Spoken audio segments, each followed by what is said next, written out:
لیکن آج میں آپ کو ایک ایسے راوی، ایک ایسے محدث کا جو ہے واقعہ آپ کی خدمت میں رکھنے والا ہوں، جن کو بہت زیادہ زد و کوب کیا گیا، ظلم و ستم جن پر کیا گیا، ان کا جرم کیا تھا۔ اور یہ روایت آپ کی خدمت میں، یہ واقعہ آپ کی خدمت میں ذہبی کی میزان الاعتدال سے رکھنے جا رہا ہوں، جلد نمبر 2 ہے، صفحہ نمبر 75 ہے، کہ بھئی امیر المومنین علی بن ابی طالب علیہ السلام کے جو فضائل ہیں وہ اتنے زیادہ ہیں کہ شمار میں نہیں آتے۔ اگر کوئی پورا سچ نہ بولے تو آدھا تو بول جاتا ہے، جو رہتی دنیا تک جو ہے لوگوں کی ہدایت کا ذریعہ بن جاتا ہے۔ اہل سنت میں آپ نے اکثر لوگوں کو دیکھا ہوگا کہ جو بھی فضائل اہل بیت اطہار علیہم السلام کو بیان کرے، اس پر فوری طور پر یہ فتویٰ لگا دیا جاتا ہے کہ یہ شیعہ ہے، یا اس پر کم از کم شک کیا جاتا ہے کہ یہ کہیں شیعہ تو نہیں۔ کیا آپ نے کبھی سوچا کہ اس سوچ کو بنتے بنتے کتنا عرصہ لگا؟ اس سوچ کی جڑ بہت گہری ہے۔ اگر آپ تاریخ میں دیکھیں تو بہت سارے ایسے محدثین، بہت سارے ایسے نامور اہل حدیث کہ جنہیں لاکھوں احادیث یاد تھیں، اور جنہوں نے ایسی کتب کو تصنیف کیا کہ جو رہتی دنیا تک بڑی نام جنہوں نے کمایا، لیکن ان پر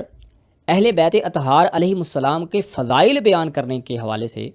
کی وجہ سے ان پر شیعہ ہونے کا فتویٰ لگا، اور بعض پر تشدد بھی کیا گیا۔ اچھا، اس سوچ کی جڑ بہت گہری ہے۔ اس کے لیے بہت ساری مثالیں آپ کی خدمت میں پیش کر سکتا ہوں۔ مشہور ترین مثالیں ہیں کئی۔ حضرت امام شافعی رحمہ اللہ کو یہ کہنا پڑ گیا کہ اگر اہل بیت اطہار علیہ السلام سے محبت کرنا رافضیت ہے، شیعیت ہے، تو میں جن و انس گواہ ہو جاؤ کہ میں شیعہ ہوں۔ اسی طرح امام نسائی رحمہ اللہ کو تو اسی پاداش میں جناب شہید ہی کر دیا گیا، اور بہت ساری چیزیں ہیں۔ بڑے بڑے لوگوں پر، بڑے محدثین پر شیعہ ہونے کا الزام لگایا گیا، فقط اس بات پر نہ تو وہ امامت کے قائل تھے، نہ تو وہ عصمت کے قائل تھے، معصومیت کے قائل تھے، اور نہ ہی وہ صحابہ کرام، صرف فقط اس بات پر کہ وہ امیر المومنین علی بن ابی طالب علیہ السلام کے وہ فضائل جو غالب ہیں، ہر ایک کو بیان کرنا مجبوری بن جاتی ہے۔ دیکھیں، جب بندہ کتاب کھولے اور پھر وہ بندہ کچھ نہ کچھ اس کے اندر انصاف بھی ہو، عدل بھی ہو،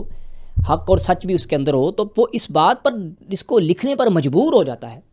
کہ بھئی امیر المومنین علی بن ابی طالب علیہ السلام کے جو فضائل ہیں وہ اتنے زیادہ ہیں کہ شمار میں نہیں آتے۔ اگر کوئی پورا سچ نہ بولے تو آدھا تو بول جاتا ہے، جو رہتی دنیا تک جو ہے لوگوں کی ہدایت کا ذریعہ بن جاتا ہے۔ تو جس کسی نے بھی امیر المومنین علی ابن ابی طالب علیہ السلام کے فضائل کو بیان کیا ہے، اس پر شیعہ ہونے کا فتویٰ لگا ہے۔ حضرت امام احمد ابن حنبل نے تو دو ٹوک یہ فیصلہ کیا ہے کہ جتنی صحیح روایات، صحیح ترین فضائل سندوں کے اعتبار سے، متنوں کے اعتبار سے حضرت امیر کائنات علی بن ابی طالب علیہ السلام کے نصیب اور مقدر میں آئے ہیں، کسی کے مقدر میں نہیں آئے، تو ہو سکتا ہے کہ انہیں بھی اس بات پر شیعہ ہونے کا کوئی الزام ملا ہو۔ آج میں آپ کی خدمت میں، ویسے تو بہت ساری مثالیں میں اشارتاً دے بھی چکا ہوں، اور بھی دے بھی سکتا ہوں، اور آئندہ ویڈیوز میں آپ کی خدمت میں رکھتا بھی رہوں گا، لیکن آج میں آپ کو ایک ایسے راوی، ایک ایسے محدث کا جو ہے واقعہ آپ کی خدمت میں رکھنے والا ہوں، جن کو بہت زیادہ زد و کوب کیا گیا، ظلم و ستم جن پر کیا گیا، ان کا جرم کیا تھا۔ اور یہ روایت آپ کی خدمت میں، یہ واقعہ آپ کی خدمت میں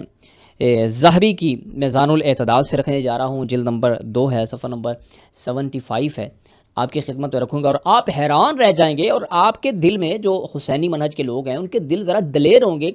کہ بھائی یہ کوئی آج کی بات نہیں ہے۔ اہل بیت اطہار علیہ السلام کے فضائل آپ دیکھ لیں، صحاح ستہ میں ایسے ہیں جیسے آٹے میں نمک کے برابر ہیں،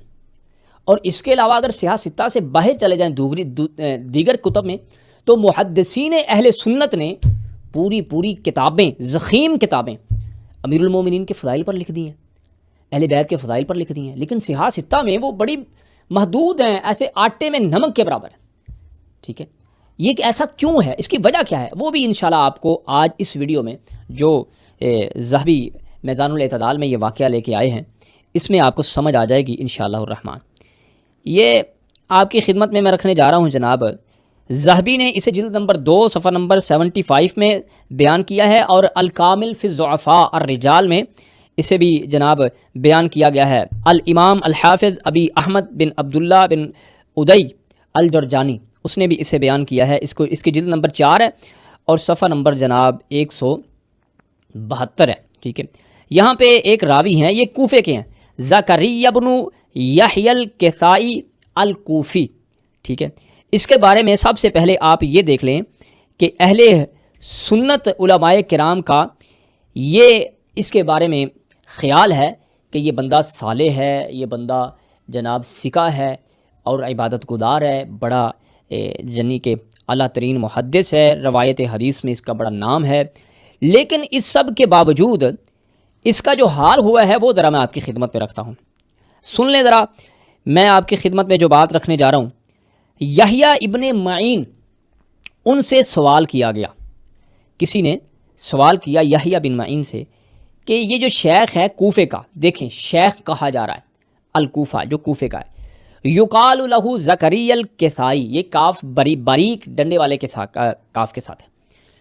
کہ اس کے بارے میں سوال کیا گیا۔ قال یحییٰ، یحییٰ یہ کہتا ہے رجل سوء، وہ ایک برا آدمی ہے، ٹھیک ہے۔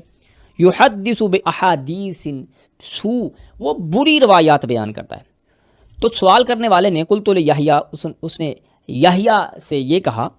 کہ میں نے تو یہ سنا ہے کہ انکا کتبت عنہ، آپ نے بھی زکریا کسائی سے روایات بیان کی ہیں۔ تو اسی وقت یحییٰ بن معین فحول یحییٰ وجہہ الی القبلہ، اسی وقت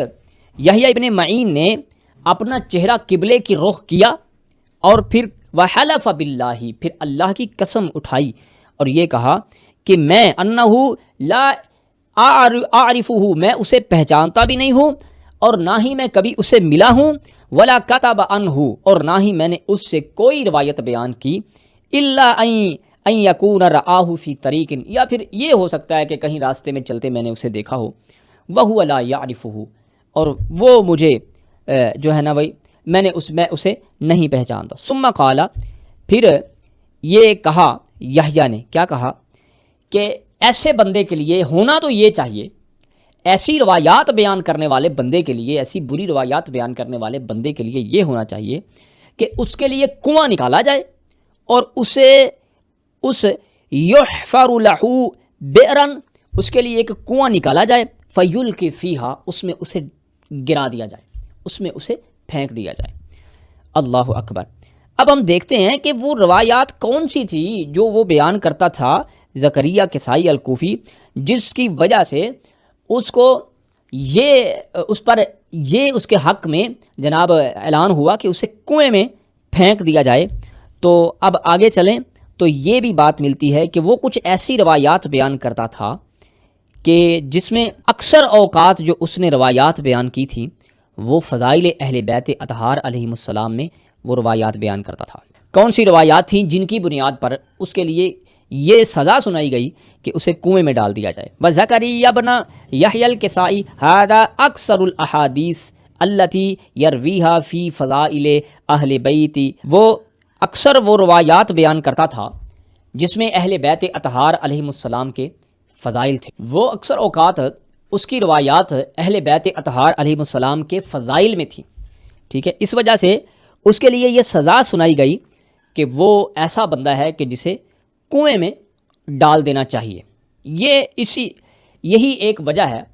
کہ بہت سارے محدثین اہل سنت، اچھا اس میں یہ بھی ساتھ کہا گیا ہے کہ وَمَصَالِبُ غَيْرُهُم مِّنَ الصَّحَابَةِ الَّتِي كُلَّهَا مَوْضُوعَاتٌ،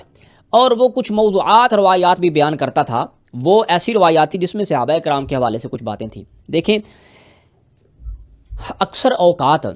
کچھ لوگوں کو شیعہ صرف اس لیے کہہ دیا گیا تاریخ میں کہ وہ ان لوگوں کے حوالے سے گفتگو کرتے ہیں جو امیر المومنین علی ابن ابی طالب علیہ السلام کے خلاف آنے والوں کے بارے میں بولتے ہیں، یعنی جو حضرت ام المومنین عائشہ رضی اللہ تعالی عنہا کا جو جنگ جمل کا واقعہ ہوا، یا پھر وہ جو شامی آئے ان کا واقعہ ہوا، تو جو